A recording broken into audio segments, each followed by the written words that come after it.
Hello students. Last video में exercise 10.1 का basic सीखा था। ये वीडियो में स्टार्ट करते हैं exercise 10.1। Evaluate the following limits. अपन को बस एक ही चीज आइडेंटिफाई करनी है। अगर मैं सबसे पहले x का वैल्यू 1 पुट करता हूं तो डिनोमिनेटर में 0 आने वाला है क्या। हमेशा सबसे पहले ये आइडेंटिफाई करेंगे। डिनोमिनेटर में 0 नहीं आ रहा है तो सीधा x का वैल्यू पुट कर दो, आंसर आ जाएगा तुम्हारा। यहाँ पे x का वैल्यू पुट करूंगा, डिनोमिनेटर में 0 नहीं आएगा तो इसका answer will B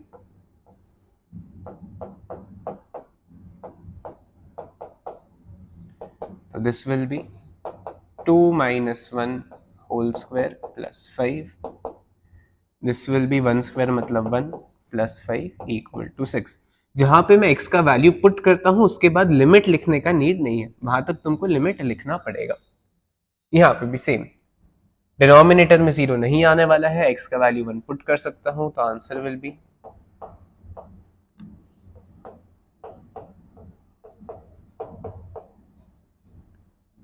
whole raised to the power 132.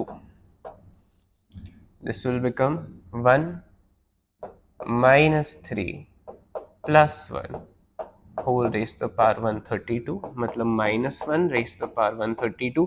This power is even, power अगर even है तो आंसर पॉजिटिव आता है, मतलब इसका आंसर will be +1। स्टार्टिंग में बस इतना ही करना है। क्वेश्चन 2 का फर्स्ट वाला, अगर मैं x का वैल्यू 0 पुट करता हूं तो डिनोमिनेटर में 0 नहीं आने वाला है, तो सीधा x का वैल्यू 0 पुट कर देंगे, मेरा आंसर आ जाएगा। दिस विल बी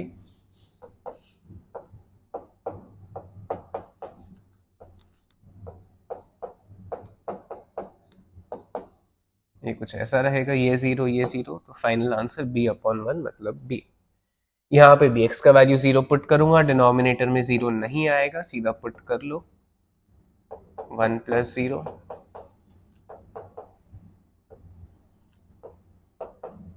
तो ये क्या हो जाएगा, इसका आंसर विल बी 1, इसका answer will B 1, final answer 2/3।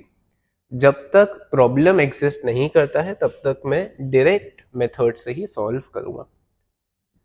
Question 3 का फर्स्ट वाला, अब सर अगर मैंने x का वैल्यू 3 पुट किया तो डिनोमिनेटर में 0 आने वाला है, करेक्ट है ना। अगर डिनोमिनेटर में 0 आ गया तो मेहनत करना पड़ेगा। तो मैं सबसे पहले लिखता हूं limit x tends to 3 x² - 9 upon x - 3। इसको मुझे सिंप्लीफाई करना पड़ेगा। तो सिंप्लीफाई करने के लिए सेकंड मेथड क्या सीखा था, फैक्टराइजेशन। फैक्टराइजेशन मतलब मल्टीप्लिकेशन के फॉर्म में लिखो।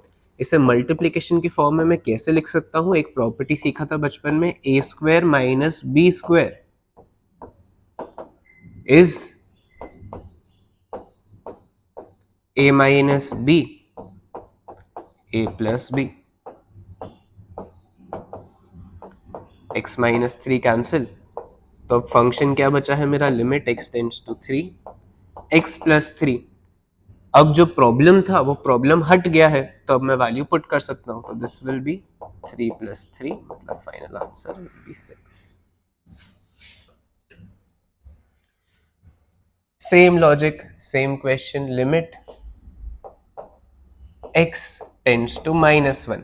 अगर मैं x का वैल्यू -1 पुट करता हूं तो 1 - 1 0 हो गया। अगर 0 हो रहा है तो मेहनत करनी पड़ेगी, तो यहाँ पे भी वापस मैं फैक्टराइज कर सकता हूँ। न्यूमरेटर को splitting the middle term, denominator को a² - b²। तो ये हो जाएगा तुम्हारा स्प्लिट करने के बाद 2x² प्लस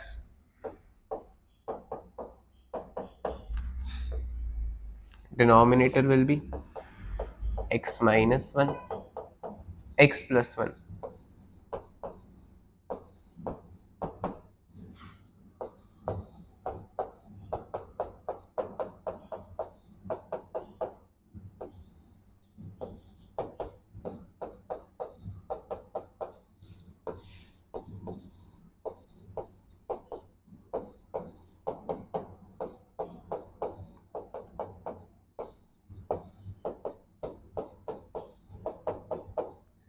ये कैंसिल। तो अब अगर मैं चेक करूंगा कि मैंने x का वैल्यू -1 पुट किया तो डिनोमिनेटर में 0 नहीं आने वाला है, करेक्ट है ना। प्रॉब्लम वाला टर्म मेरा कैंसिल हो गया है। तो अब x का वैल्यू -1 पुट कर सकता हूँ, तो दिस विल बी -2 + 1 -1 अपॉन -2, मतलब आंसर विल बी 1/2। चलो क्वेश्चन नंबर 4 का फर्स्ट वाला ये सॉल्व करना है। तो वापस ये सॉल्व करने के लिए अगर मैं x का वैल्यू 2 पुट करता हूँ, डिनोमिनेटर में 0 आने वाला है तो मेहनत करनी पड़ेगी। तो ये क्या हो जाएगा, limit x tends to 2, numerator में मैं एलसीएम ले सकता हूँ, तो ये क्या हो जाएगा 2 - x upon 2x whole upon x -2।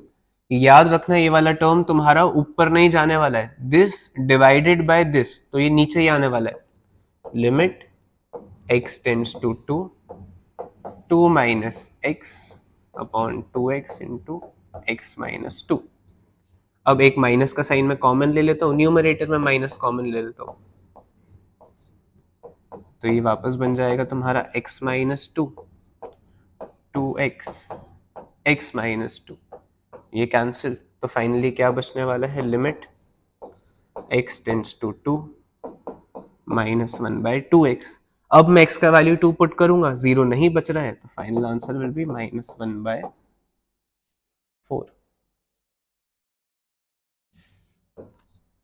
Second वाला, अब यहां पे अपन ऑब्जर्व करेंगे तो यहाँ पे प्रॉपर्टी के फॉर्म में गिवन है x tends to a x raise to power n -2 का पावर मुझे इसको लिखना पड़ेगा, तो ये क्या हो जाएगा, limit x tends to 2, last में जो तुमको प्रॉपर्टी लिखाया x raise to power 5 minus इसको मैं क्या लिख सकता हूं, 2 रेज टू पावर 5 लिख सकता हूं upon x -2 x raised to the power n minus a raised to the power n upon x minus a.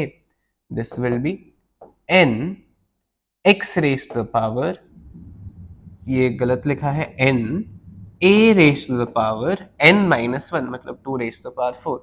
तो ये क्या हो जाएगा तुम्हारा 5 into 16, answer is 80। This is your property जो लास्ट वाली लिखाया था, फोर्थ प्रॉपर्टी।